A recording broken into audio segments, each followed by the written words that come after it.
ఆత్మ నమస్తే స్వామి. ఒక గొప్ప సంపన్నుడు, అతనికి ఎన్నో వ్యాపారాలు ఉన్నాయి. వీటితో పాటుగా పెద్ద సూపర్ మార్కెట్ కూడా ఒకటి ఉంది. సుమారు ఒక 10 అంతస్తుల దాకా భవనం. దాంట్లో దొరకని వస్తువు అంటూ ఏముండదు. కూరగాయల నుంచి మాంసం నుంచి ప్రతి వస్తువు దొరుకుతుంది అన్నట్టు దాంట్లో. అతను ప్రతి ఆదివారం మామూలుగా చాలా షాపులకి సెలవులు ఉంటాయి. అదేవిధంగా అతను సూపర్ మార్కెట్కి కూడా సెలవు అంట. ఆ రోజు అతను ఏమనుకున్నాడంటే ఒక ఆశ్రమానికి వెళ్ళి ఒక గురువుని దర్శనం చేసుకోవాలి అని అనిపించిందంట. అలా ఎందుకు అనిపించిందంటే వాళ్ళ దగ్గర పనిచేసే వాళ్ళు కొంతమంది చెప్పుకుంటుంటే విన్నాడంట గురువు గారి గురించి. దానికని అతను కూడా ఒక గురువు గారిని కలవాలనుకున్నాడంట. ఒక ఆదివారం రోజు సెలవు రోజు ఉదయాన్నే వాళ్ళ వర్కర్స్తో కూడా నేరుగా వాళ్ళ గురువు దగ్గరికి వెళ్ళాడంట.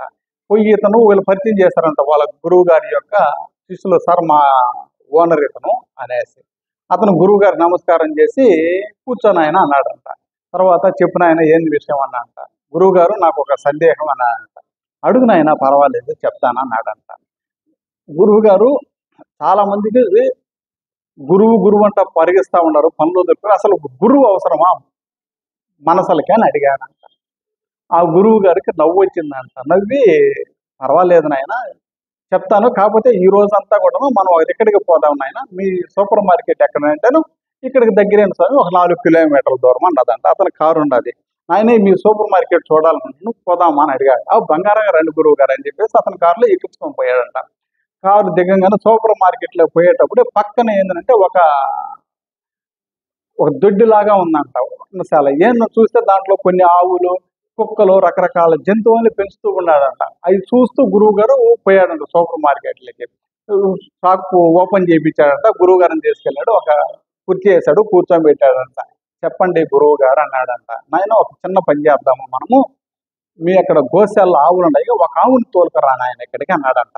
మనిషిని పంపించాడు, ఆవుని తోలుకురమ్మన్నారంట. ఆ వ్యక్తి పోయి ఆవుని తోలుకొచ్చాడంట. ఆవుకి మెడకున్న పొలుపు తీసేసి వదిలేయండి ఆయన లోపలికి అన్నాడంట. ఆవుకు పొలుపు తీసి వదిలేశారంట. అది లోపలికి వెళ్ళింది, షాపు లోపలికి. ఈ ఓనర్ ఆశ్చర్యంగా చూస్తున్నాడంట. ఏం పర్లేదు ఆయన ఆగన్నాడంట. అది లోపలికి వెళ్ళింది, మెట్లు ఎక్కిందంట. అన్ని తిరగతా పోయిందంట. ఒక పక్క ఆకుకూరలు కూరగాయలు పండ్లు అవన్నీ ఉన్నాయంట. అది అక్కడికి పోయిందంట. దానికి ఎంత అయితే అవసరం అన్ని తినేసిందంట. ఒక 2 గంటల్లో తిరుక్కొని వచ్చేసి బయటికి వెళ్ళిపోయిందంట. ఇది బయటికి వెళ్ళిపోయింది అన్నాడంట. మళ్ళీ ఒక కుక్క ఉంది కదా నాయన, ఇక్కడ ఆ కుక్కను పట్టరా నాయన అన్నాడంట. ఆ కుక్కను పట్టుకొచ్చారంట. ఆ కుక్కను కూడా గొలుసిప్పేను ఆయన అన్నారంట. గొలుసిప్పేసి లోపలికి వదిలేశారంట. అది కూడా తోకుంటూ లోపలికి వెళ్ళిందంట. అట్లా వెళ్ళింది. మాంసం ఒక పక్క ఉంటే దానికి సరిపడంత మాంసం తిని ఒక 3 గంటల్లో తిరిగి వచ్చేసిందంట. అది తోకుంటూ యజమాని కాడికి వచ్చిందంట. యజమాని వాళ్ళ ఓనర్ వర్కర్లు పిలిచి తీసేసి కట్టిండి ఆయన అంటే కట్టేశారంట. అవతల ఆ ఓనర్ ఆ గురువు సైడ్ వస్తున్నాడంట. ఇప్పుడు ఆ దారిని పోయే ఒక వ్యక్తిని పిలువు ఆయన అన్నాడంట. ఆ రోడ్డు మీద పోయి ఒక వ్యక్తిని పిలిచాడంట, మామూలు వ్యక్తిని. వచ్చాడంట. నాయన ఈ లోపలికి వెళ్ళి ఈ షాపులలో నీకు నచ్చిన వస్తువు ఏదైతే ఉంటుందో దాన్ని ఒకదాన్ని తెచ్చుకొని ఆయన నీకు అది ఫ్రీ అన్నాడంట. అంతే అతను లోపలికి ఆనందంగా వెళ్ళాడంట. పోయినాడంట. 10 అంతస్తులు కాబట్టి ఎతకతా ఉన్నాడు. లోపలికి వెళ్ళాడంట. 2 గంటలైంది, 3 గంటలైంది, 4 గంటలైంది, 5 గంటలైంది, తిరిగి రాలేదంట అతను. ఆ యజమానికి డౌట్ వస్తా ఉందంట. ఏంద్రా ఆ పక్క అన్నా కానీ దారి ఏమి లేదే, దూగ్గాని వెళ్ళిపోయినాడు. అతను ఏమైపోయాడు, ఇంతసేపు రాలేదు అనుకోండి. ఎందుకంటే ఆవును పంపిస్తే 3 గంటల్లో కడుపు నిండా తినేసి వచ్చింది. కుక్కను పంపిస్తున్నారు, దానికి సరిపడంత తినేస్తే 4 గంటల్లో వచ్చేసింది. మనిషి పోయినాడు. 5 గంటలు, 6 గంటలు, 7 గంటలైనా కానీ తిరిగి రావట్లేదు. డౌట్ వచ్చిందంట.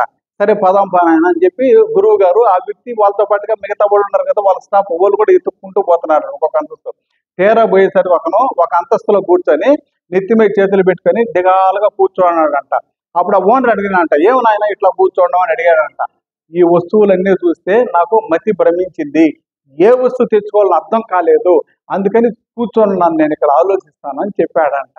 అప్పుడు ఆ వ్యక్తిని వాళ్ళందరినీ కిందకి తీసుకొచ్చాడంట గురువు. అప్పుడు చెప్పాడంట, అర్థమైంది నాయన, కుక్కకి ఏం కావాలో తెలుసు, ఆవుకి ఏం కావాలో తెలుసు, కానీ మనిషికి ఏం కావాలో తెలియదు నాయన. చాలా మందికి 84 లక్షల జీవరాశుల్లో ఒక మనిషికి మాత్రమే గురువు అవసరం నాయన. మిగతా ప్రతి జీవికి ఏం కావాలో తెలుసు, ఒక మనిషికి మాత్రమే ఏమీ తెలియదు. కాబట్టి ఆ మనిషికి మాత్రమే గురువు అవసరం నాయన అని చెప్పాడంట.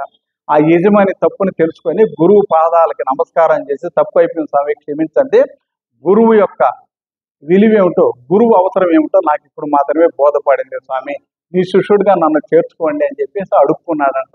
ఏం పర్వాలేదు నాయన, ఎవరికి అందరూ ఏమి తెలుసుకొని రాలేదు నాయన, అందరూ నేర్చుకొని రాలేదు, ప్రతి ఒక్కరము ప్రతిరోజు ఏదో పాఠాన్ని నేర్చుకుంటానే ఉంటాము. అందుకని ఇబ్బంది ఏమి లేదు. నువ్వు తెలుసుకోవాల్సింది ఈ రోజు తెలుసుకున్నావు, దానికని ఇప్పటి నుంచి గురువుని ఫాలో అవడం నేర్చుకున్నాయన అని చెప్పాడంట.